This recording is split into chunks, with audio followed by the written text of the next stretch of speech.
Goeiemôre aan almal en baie welkom by ons erediens hier by die gemeente NG Kempton Park Oos. Nou geliefdes, soos julle seker altyd duidelik kan sien, ek het bietjie ietsie anders aan wat ek baie lank terug aangehad het, 'n warm truitjie, en dit is omdat dit hierdie week uiters koud was. So geliefdes daar, van waar julle inskakel, ek weet nie wat julle omstandighede is, of julle binne in Suid-Afrika of buiteland is, maar ek hoop dat julle ook daarom die nodige komberse in so byderhand het, dat julle ook daarom nie te koud kry nie. Maar geliefdes, weet net so, ons dra elkeen van julle op aan die Here, en ons hoop ook so dat julle 'n geseënde week gehad het, en mag die res van die jaar vir julle ook besonders wees. Ek deel net graag van 'n afkondiging vir die van julle wat nou bietjie nader aan ons as gemeente is.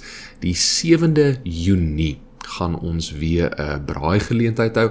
Baie mense het alweer na my toe uitgereik en gevra wanneer gaan ons weer so geleentheid hou.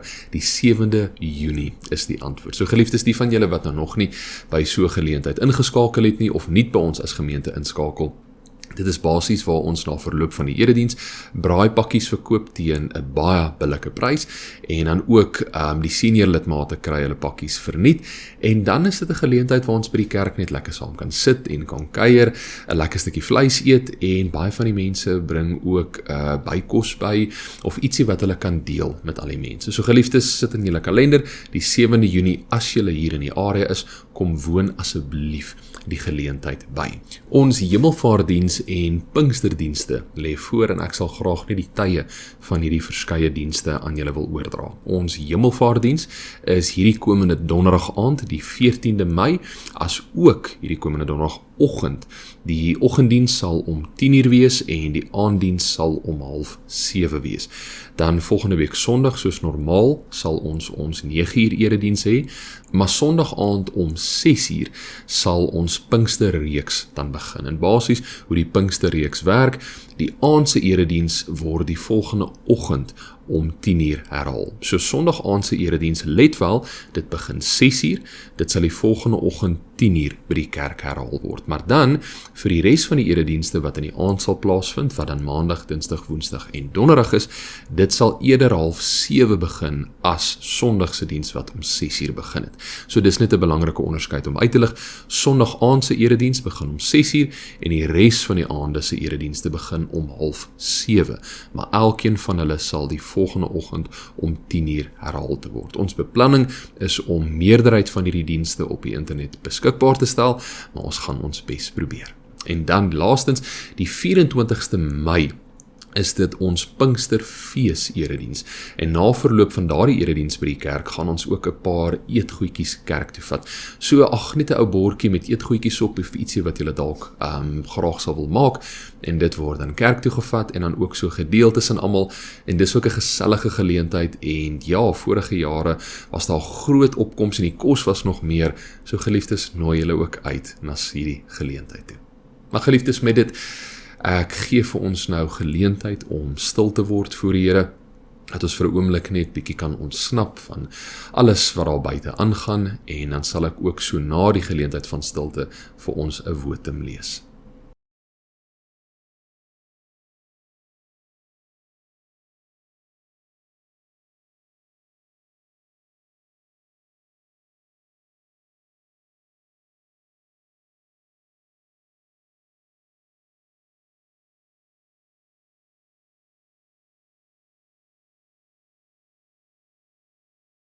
Almal wat hulle deur die Gees van God laat lei, is kinders van God. Die Gees wat aan julle gegee is, maak julle nie tot slawe nie, en laat julle nie weer in vrees lewe nie. Nee, julle het die Gees ontvang, wat julle tot kinders van God gemaak het, en wat ons tot God laat roep. Abba, dit beteken Vader. Amen. Geliefdes, genade en vrede in oorvloed aan elkeen van julle. Dit kom van God die Vader, Jesus Christus die Seun, en deur die wonderlike werking van God die Heilige Gees. Kom ons gebruik hierdie geleentheid om saam te bid.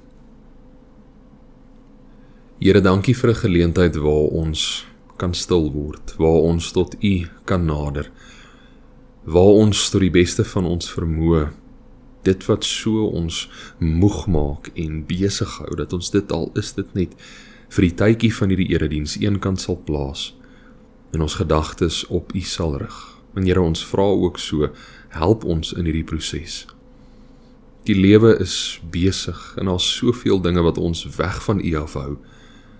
Ons vra asseblief dat hierdie geleentheid wat ons het, daar waar ook al ons is, dat ons dit werklik aan U sal rig, dat ons op U sal fokus. En deur dit wat in U woord staan, Here, van U liefde en U genade, dat dit ons ook so sal dra. Want Here, baie kere het ons nodig om ons batterye by U te kom herlaai. En ons wil gereeld by U inskakel, maar dit is soms net so moeilik. So Here, ek vra asseblief vir elke liewe een wat inskakel, waar hierdie dalk 'n geleentheid mag wees om net weer by U ons krag te kom vernuwe. Here, druk ons vas, lei ons en versterk ons, dat ons so ook die volgende week kan invaar, waar ons weer kan terugkeer na die chaos, maar so met 'n nuwe opregtheid wat ons van U ontvang het. Here, dan wil ek ook so elkeen wat inskakel aan U opdra. Here, U weet beter as enige iemand wat in almal se harte aangaan. U weet van die swaar, van die benoudheid, van die angs vir dit wat dalk voorlê of vir dit wat besig is om te gebeur. Baie kere weet ons nie hoe om dit met U te deel nie, maar Here, ons weet die Gees wat binne ons woon, weet U wat presies so op ons harte druk. Enige iets en alles wat in ons lewens aangaan, Here, U is eerste wat daarvan weet. En ons wil U prys, Here, ons wil vir U dankie sê. Dankie dat al weet U wat in ons lewens aangaan en al sukkel ons hoe, dat U steeds by ons staan. Ons nooit alleen sal laat nie en sal versterk deur dit alles. Here, U woord getuig keer op keer op keer van die genade vir ons, U liefde. Dit wat ons nie verdien nie, maar steeds gee U dit vir ons. En daarvoor wil ons vir U werklik kom dankie sê. Maar ons vra ook, laat dit ons sal lei van ontvanger tot deelnemer. Dat ons daarop sal antwoord, iets daaromtrent sal doen. En Here, die verligting en die vertroosting wat ons by U ontvang, dat ons iemand anderste dalk ook sal kan help, door dieselfde verligting en die hoop wat U vir ons kom gee. Here, U sê dit altyd duidelik in die woord, U het gesterf vir almal wie U hand aangryp.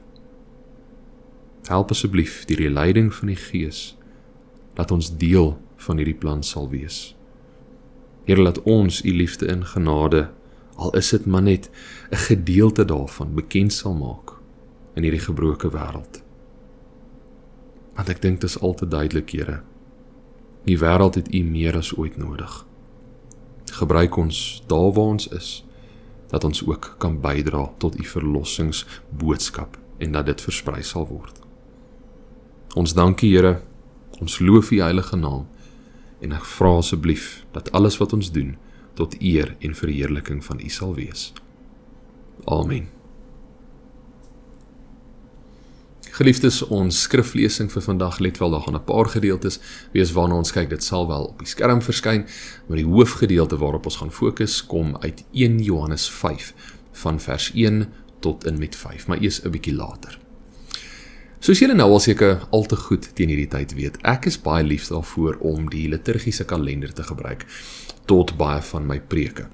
En die van julle wat dalk nou nie by ons as gemeente ingeskakel het, moenie bekommer nie, dit sal altyd vinnig duideliker word.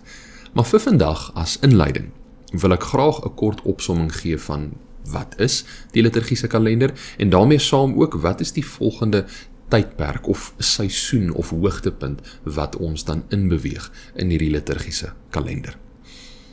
Elke jaar volg ons tradisionele kalender, wat bestaan uit 365 dae, 12 maande, 52 weke, julle ken die indeling al te goed. En ons noem hierdie die Gregorian calendar of die Gregoriaanse kalender.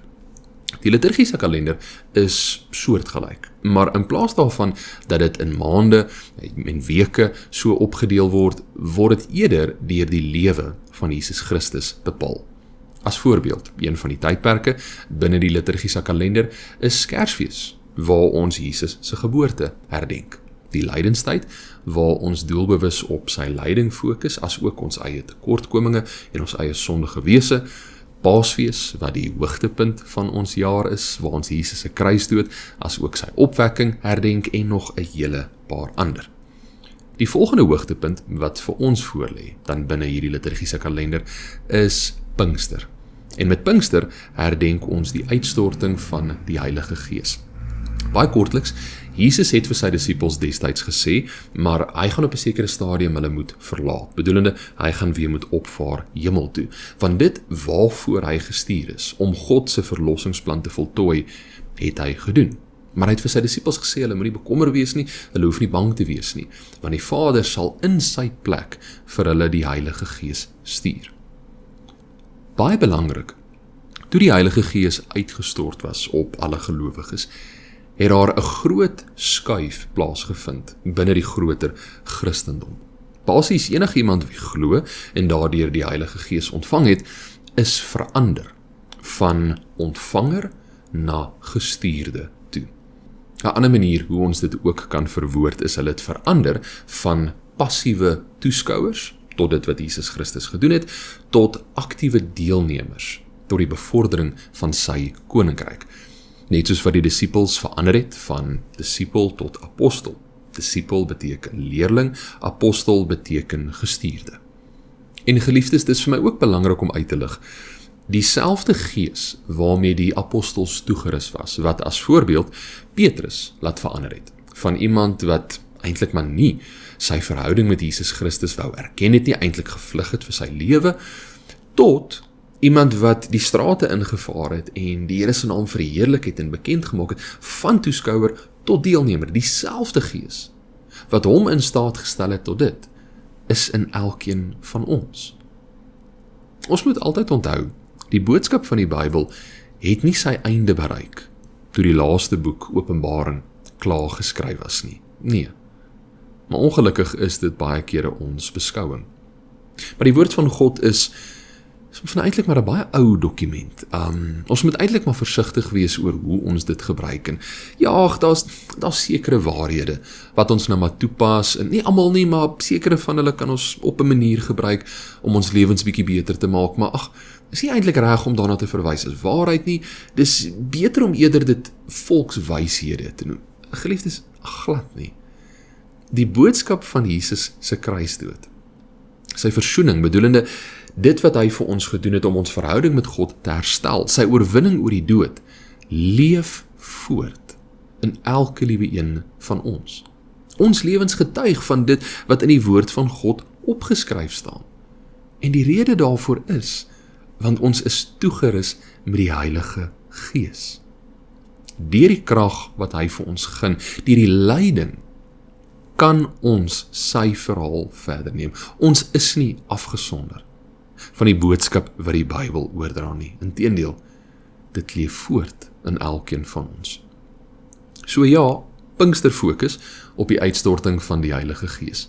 Maar die manier wat ons hierdie spesifieke tydperk herdenk, is nie passief van aard nie. Bedoelende, ons aanskou dit nie net as toeskouers nie. Nee.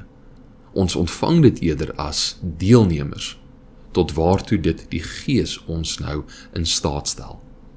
Die boodskap van Pinkster kom herinner ons waartoe ons gelei word, nou dat die Gees 'n vaste woning binne ons gevind het. En geliefdes, dit is presies wat vanoggend se skriflesing met ons wil kom deel. Hoe lyk iemand? Hoe tree iemand op? Wat nie net 'n ontvanger van die Gees van God en die blye boodskap, die euangelion, die evangelie is nie, maar eerder 'n aktiewe deelnemer. Maar voordat ons die skriflesing saam gaan lees, wil ek daarom net graag die nodige agtergrond deel. 1 Johannes as brief word deur baie teoloë gesien as 'n pastorale verlengstuk van die evangelie van Johannes. Nou, pastorale verlengstuk bedoelende dit wat ons lees in die evangelie van Johannes word in 1 Johannes die brief net bietjie nader aan die hart oorgedra. Bedoelende, daar word baie meer in diepte uitgebrei. Daar word praktiese voorbeelde gegee, riglyne oor hoe ons dit kan toepas, waarvoor ons versigtig moet wees, ensovoorts, ensovoorts. So baie eenvoudig opgesom, dit wat 1 Johannes vir ons kom vertel, is 'n in diepte uitwerking van die waarheid van dit wat ons in die evangelie van Johannes lees vir ons lewens vandag. En die rede waarom hierdie brief destyds so belangrik was, en in alle eerlikheid tot vandag toe nog, was omdat valse profete sekere gemeenskappe ingevaar het, en hulle het allerlei dwaalheid begin verkondig, en in ons huidige omstandighede gebeur dit steeds. Maar wat destyds gebeur het is, hierdie valse profete het begin sê, maar Jesus het nie werklik aarde toe gekom nie. Hy was nie fisies hier op aarde gewees nie. So die doel van die brief was dan eerstens om die waarheid van dit wat in die evangelie van Johannes opgeskryf gestaan is, te ondersteun en te versterk, en tweedens, om vir die gelowige gemeenskap sekerheid te gee, sodat hulle teen hierdie valse verkondigers kan staan. Wat 1 Johannes 5, die hoofstuk waaruit ons vandag lees, spesifiek dan op fokus, is hoe verskil 'n gelowige gemeenskap wat gelei word deur die Gees van God van 'n gemeenskap wat eerder hulle eie dwaalleer glo en nie eintlik alself steur aan dit wat die evangelies sê nie. So geliefdes, met dit as inleiding, kom ons lees vanoggend se skriflesing saam, 1 Johannes 5 vers 1 tot 5. Elkeen wat glo dat Jesus die Christus is 'n kind van God. En elkeen wat vir die Vader liefhet, het ook die ander lief wat kinders van die Vader is. Hieraan weet ons dat ons die kinders van God liefhet, wanneer ons God liefhet en sy gebooie onderhou. Die liefde vir God bestaan dan daarin dat ons sy gebooie gehoorsaam. Sy gebooie is ook nie moeilik om te gehoorsaam nie, want enige een wat 'n kind van God is, kan die sondige wêreld oorwin. En die oorwinning wat ons oor die wêreld behaal het, is deur ons geloof. Wie anders is dit wat die wêreld oorwin, as hy wat glo dat Jesus die Seun van God is? In vers 1 kom spreek die skrywer direk hierdie hele idee aan wat die valse verkondigers oorgedra het, dat Jesus nie werklik aarde toe gekom het nie. Hy sê, elkeen wat glo dat Jesus die Christus is 'n kind van God. Belangrik om vir ons te weet, Christus is nie Jesus se van nie, dit is 'n titel, 'n beskrywing. Christus beteken die gesalfde van God, die een wie God aangestel het as koning en verlosser, en dit was 'n gebruik in die vroeë jare gewees, wanneer iemand die ampt van koning inbeweeg het, was hulle gesalf tot koningskap. So, in ander woorde, Jesus is die een wat God gestuur het, om in ons lewens as koning in te tree, en ook as verlosser. Maar dit is baie belangrik om die onderskeid te maak. Sy verlossingsdaad as gesalfde loop hand in hand met hy wat regtig en werklik aarde toe gekom het. Nie as een of ander geestelike manifestasie of in sy volgelinge se verbeelding verskyn het nie. Nee, hy was fisies hier op aarde gewees. En die skrywer sê, die wie hierin glo, in Jesus Christus, die gesalfde, die gestuurde, is 'n kind van God. Die skrywer het dieselfde punt met die vorige hoofstuk bekend gemaak. Ek lees vir julle 1 Johannes 4, vers 2 tot 3. Hierin ken julle die Gees van God. Elkeen wat bely dat Jesus werklik die Christus is, wat mens geword het, het die Gees wat van God afkomstig is. En elkeen wat dit nie van Jesus bely nie, het nie die Gees wat van God afkomstig is nie. Hy het die Gees van die Antichrist, die Gees van wie julle gehoor het, dat hy kom en wat nou reeds in die wêreld is. Die skrywer gaan dan verder, die tweede gedeelte van vers 1, hy sê, en elkeen wat vir die Vader lief het ook die ander lief wat kinders van die Vader is. Wanneer die een glo dat Jesus die Christus is, spoel dit oor tot liefde vir die Vader, liefde vir God. Want dan weet ons, maar die rede waarom ons verlos is, die rede waarom iemand gestuur is deur die liefde en die genade van God, sodat ons nie verlore sal gaan nie. En wanneer ons dan lief word vir die Vader, vind daar 'n sekere skuif in ons harte en ons verhouding met God plaas. Ons liefde vir God spoel oor tot liefde vir ons mede-gelowiges. Dit kom praat van die punt wat ek vroeër gemaak het van toeskouer, die wat ontvang het, tot aktiewe deelnemer. Die liefde vloei ergens heen. Die volgende gedeelte, verse 2 tot 3a, dit sê die volgende. Hieraan weet ons dat ons die kinders van God liefhet, wanneer ons God liefhet en sy gebooie onderhou. Die liefde vir God bestaan dan daarin dat ons sy gebooie gehoorsaam. Ek wil vers 2 se begin graag net weer herhaal, maar deur dit 'n vraag te maak. Hoe weet ons dat ons die ander kinders van God liefhet? Ons kan ook vra, hoe word ons geïdentifiseer? Hoe verskil ons van die wat nie die kinders van God liefhet nie? Wel, eerstens, ons het God lief. En tweedens, ons onderhou sy gebooie. Die skrywer is besig om amper iets van 'n kettingreaksie hier aan ons oor te dra. Hy sê, wanneer een glo dat Jesus die Christus is, dan word een 'n kind van God. Wanneer een 'n kind van God is een ook lief vir God. Wanneer een lief is vir God, dan is een lief vir jou medemens. En wanneer een lief is vir jou medemens, leef jy sy gebooie uit. Ek hou baie van die spesifieke bewoording wat die 83 vertaling hier gebruik, om sy gebooie te onderhou. Om iets te onderhou is 'n aaneenlopende gebeurtenis, 'n keuse wat ons daagliks en herhaaldeliks moet maak. Dit is nie iets eenmalig nie. Die vraag wat dan na vore kom, wat is God se gebooie? Wat is dit wat ons dan nou moet onderhou? Wel, as ons die woord gebooie hoor, dan dink ons outomaties aan die Ou Testament, die 10 gebooie, wat opgeskryf staan in Exodus 20. Geliefdes, ek moedig die van julle aan, wat het lanklaas gelees het, gaan lees dit gerus weer. Ek wil iets belangriks uitlig rakende die 10 gebooie. Om die 10 gebooie as alleenlik wette of reëls te sien en te beskou, verhinder en beperk ons om die groter betekenis daarachter raak te sien.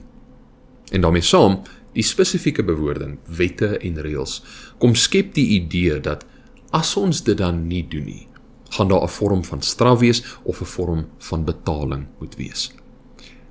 Die beter bewoording daarvan, nader aan God se bedoeling en sy hart daarachter vir ons, sonder om enigsins die waarde en die erns daarvan te verminder, is gemeenskapsriglyne.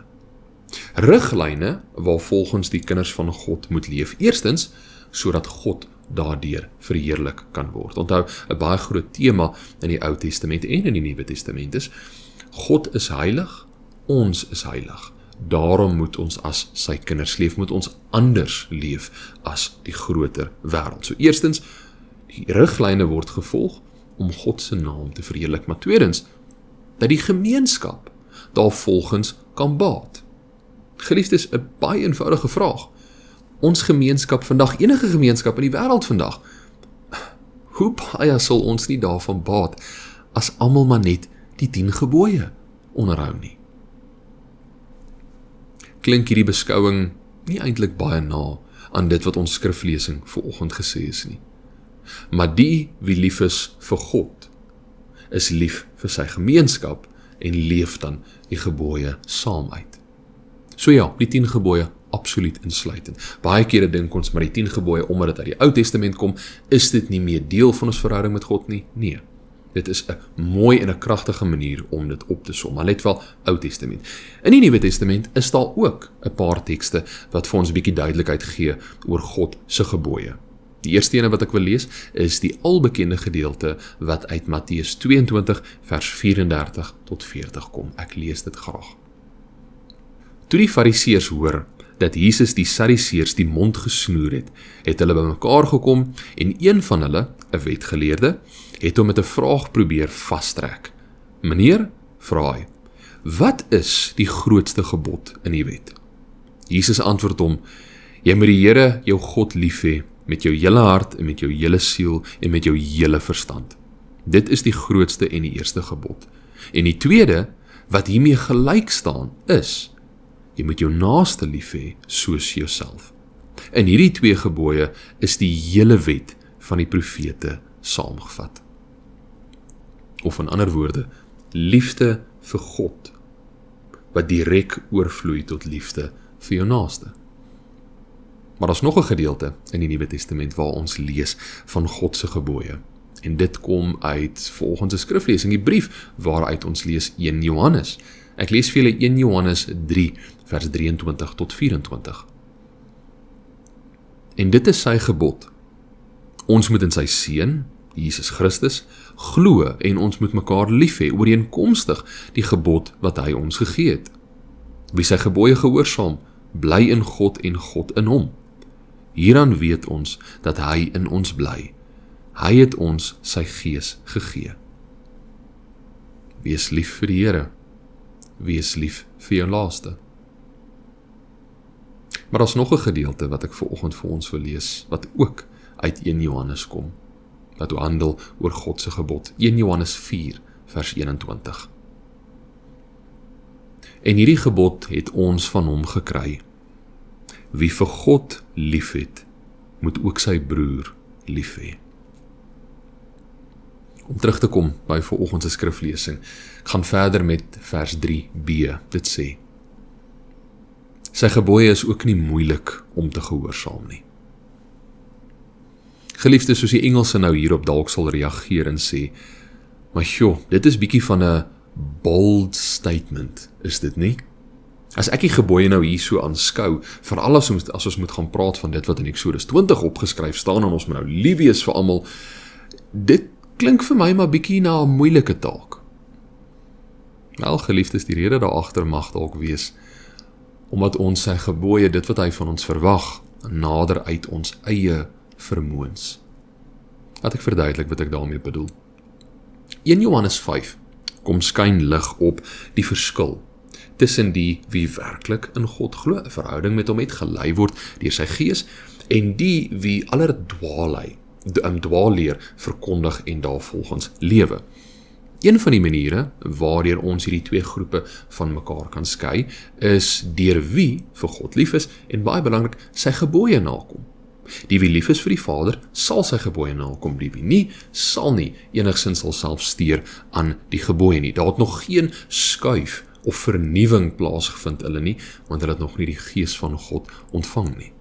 Of in ander woorde, hierdie hele kettingreaksie wat geloof in Jesus Christus en deur ons wat die gees ontvang begin, het nie plaasgevind nie.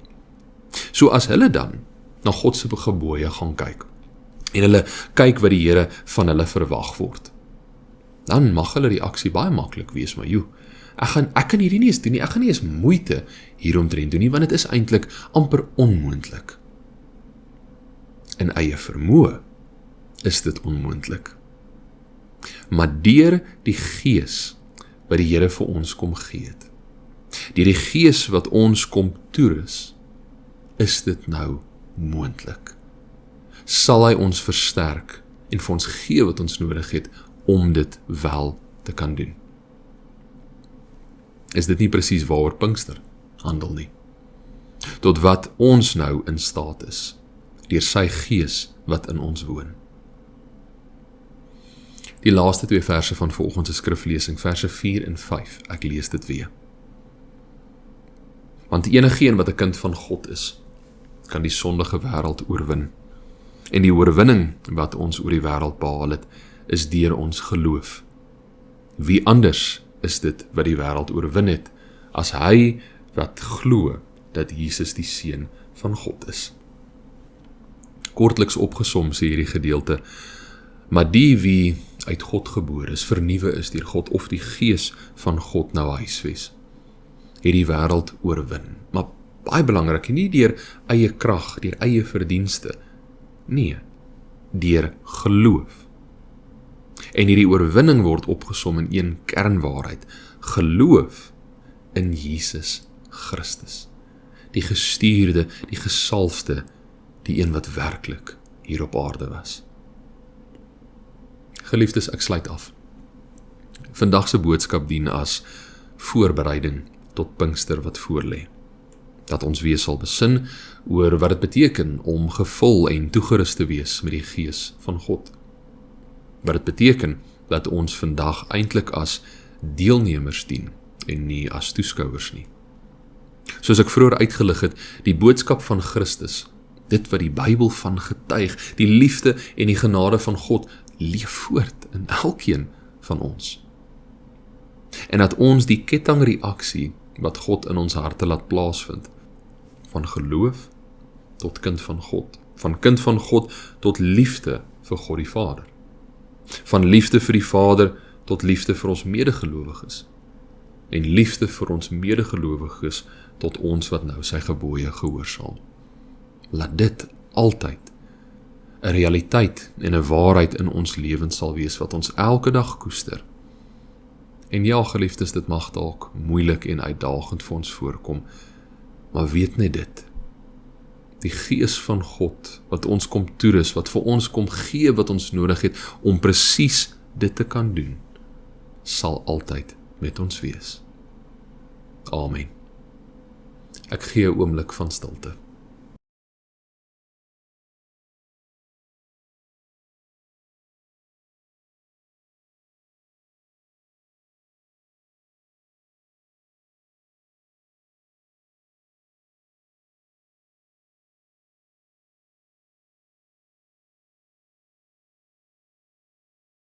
Here, dankie dat ons weet, maar ons is nie alleen gelaat nie. Dat toe U opgevaar het hemel toe, jy die Vader vir ons die voorspraak, U waarheid, U Gees kom stuur. En Here, daardeur word ons nou versterk, vernuwe. 'n Skuif het in ons harte plaasgevind. Help asseblief dat ons hierdie Pinkster seisoen sal inbeweeg, en dat ons weer opnuut sal fokus op wat dit beteken om aktiewe deelnemers te wees. Om die boodskap wat U woord aan ons oordra, bekend te sal maak in die wêreld daar buite. Here, U woord leef voort in elkeen van ons. Ons lewens getuig van die waarheid en die boodskap van U woord. Dankie dat ons deel kan wees van dit. En ons vra vandag vir U, Here, gebruik ons. Gebruik ons daar waar ons is. Dat ons iemand dalk na U toe kan lei. Dat ons lig kan skyn in iemand se donker wêreld. Dat ons vir iemand 'n boodskap van hoop en troos kan gee, wat alleenlik moontlik gemaak is deur U kruisdood. Ons dankie daarvoor, Here, en ons prys U naam. Amen. Geliefdes, ontvang die seën van die Here. Die genade van ons Here Jesus Christus en die liefde van God ons Vader en die teenwoordigheid van die Heilige Gees wat ons lei, ons vernuwe en versterk, sal met elkeen van julle wees tot in lengte van dae. Amen.